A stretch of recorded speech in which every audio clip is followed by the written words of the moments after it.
Bonjour et bienvenue sur Tester Bon Plan. On teste cette semaine une caméra de vidéosurveillance de la marque Meco LVRD.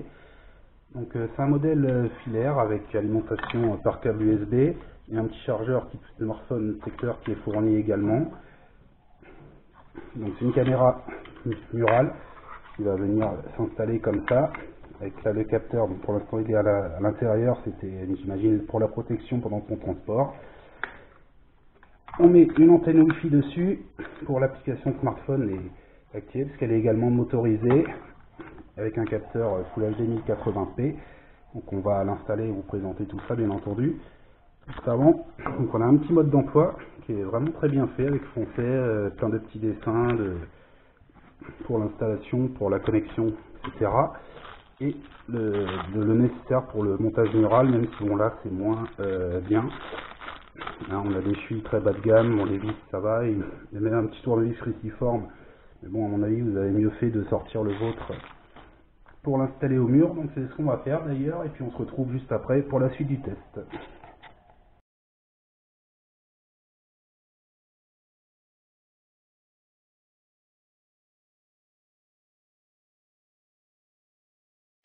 Voilà, donc la caméra est installée, donc on l'a installée dans le couloir pour qu'elle puisse surveiller notamment la porte d'entrée. Et donc on va tout de suite vous faire voir la motorisation, donc on l'a mise là en intérieur parce que du coup comme elle est motorisée, comme on va pouvoir le voir, hop, ça va nous permettre aussi de surveiller le couloir jusqu'à l'étage. On l'a aussi installé là, on va pas se mentir parce que comme vous pouvez le voir c'est en travaux, donc c'est moins gênant de percer les trous ici. Donc comme vous pouvez le voir, hop là, on peut vraiment la faire tourner dans tous les sens qu'on veut, sans problème, juste depuis l'application.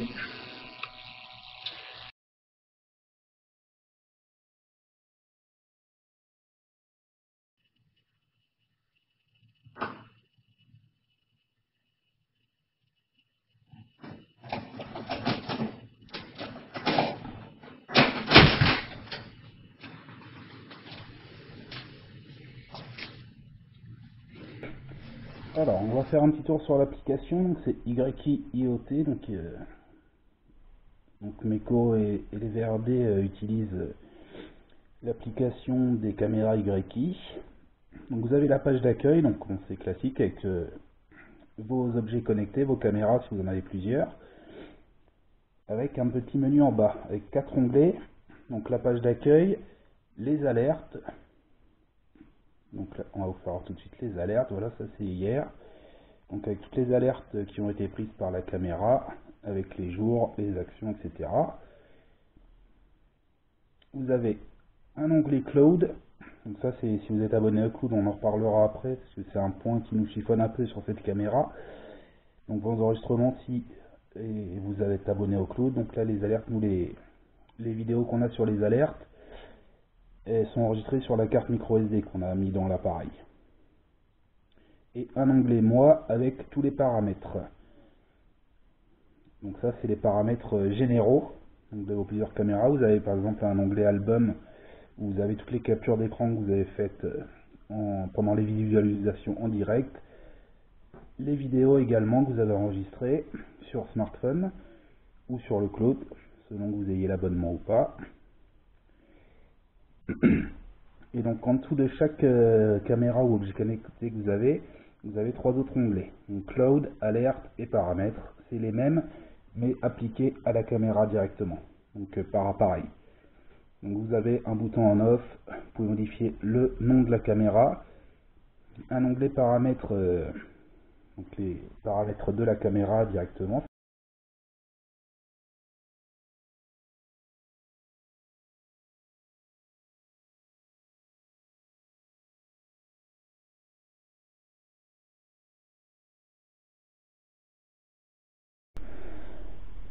Ok, donc on va rentrer maintenant sur la page directement de la caméra, qui est composée de plusieurs parties. Donc vous avez en haut la visualisation en direct avec ses réglages, en dessous des icônes d'interaction, le module pour contrôler la motorisation et les petits onglets en dessous, en bas.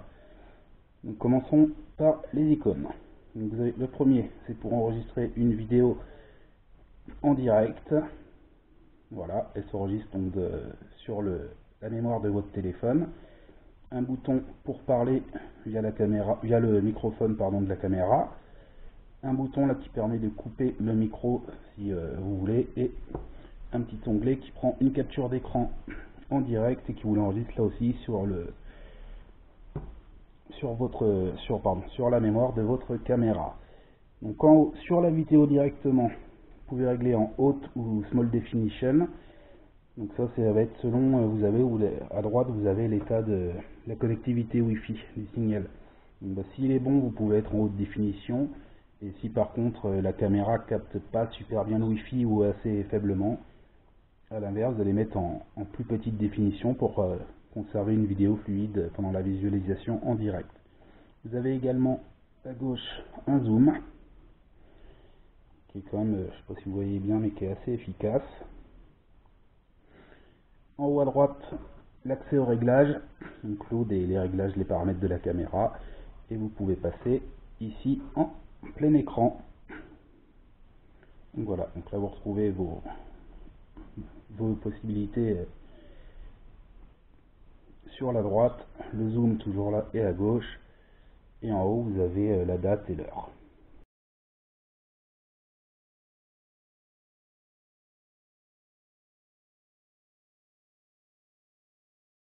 La partie motorisation, avec un petit onglet ici qui permet de faire une prise de vue panoramique de la caméra. Donc juste en appuyant comme ça, elle va faire un tour complet.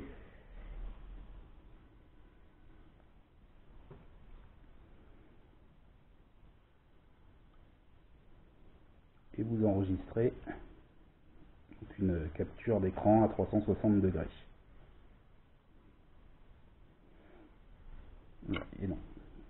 Et donc sinon, vous pouvez la contrôler manuellement, donc tout simplement en appuyant sur les petits boutons. Donc nous on l'a installé comme on vous expliquait en intérieur, et donc vous voyez, ça permet à la fois de regarder ce qui se passe, qui arrive du premier étage dans l'escalier, et de surveiller la porte d'entrée.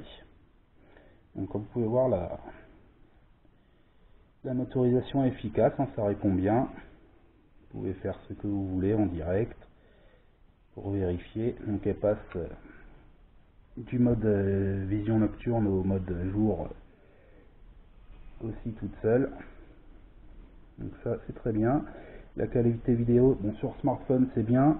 Après si on passe sur des grands écrans, et comme nous on va faire on a fait pour vous présenter la vidéo, avec en plus passage par le logiciel de montage plus passage enregistrement de la vidéo sur YouTube, forcément on perd un peu en qualité sur grand écran.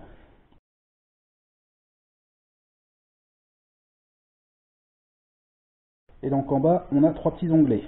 L'onglet croisière, alors qui ne sert pas à grand chose, qu'il y a juste en fait activation, désactivation du suivi de mouvement.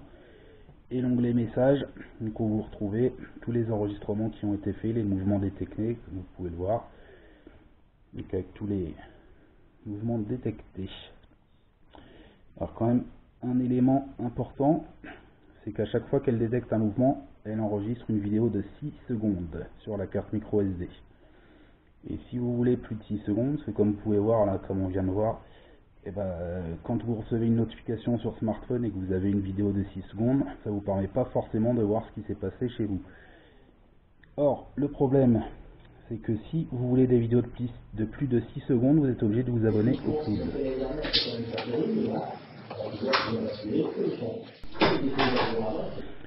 Donc le problème donc, de cette caméra, c'est que soit vous enregistrez sur carte micro SD, donc c'est gratuit, mais à chaque fois que vous avez une détection de mouvement, vous avez le droit qu'à une vidéo de 6 secondes, comme on vient de voir.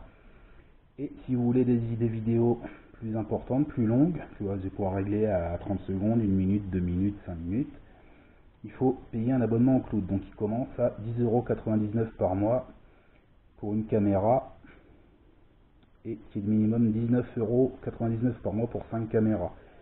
Donc si vous prenez des abonnements à l'année, c'est un peu plus cher. On peut descendre pour une caméra à 75 € par an, ce qui fait 6,25 € par mois. ce qui fait quand même pas donné, parce que si on achète quand même une caméra à 65 € et pas une caméra à 150 ou 250 €, c'est pas pour payer un abonnement au cloud assez cher.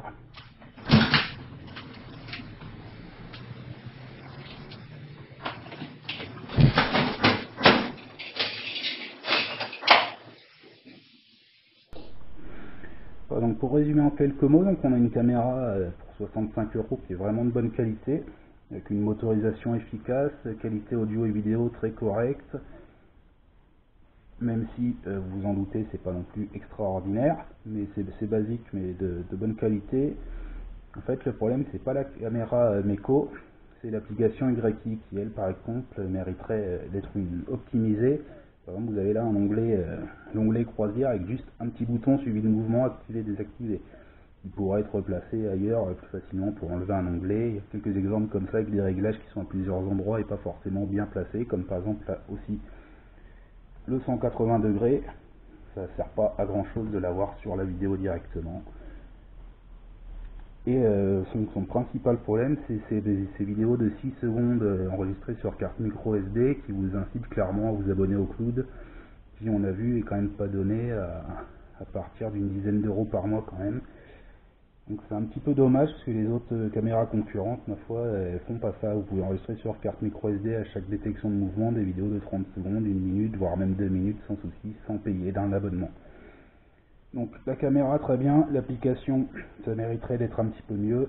Bon, dans l'ensemble on a quand même une bonne caméra à 65 €. Donc voilà pour ce test de la caméra Meco LVRD Wi-Fi outdoor. A bientôt sur Test et Bon Plan pour de nouveaux essais.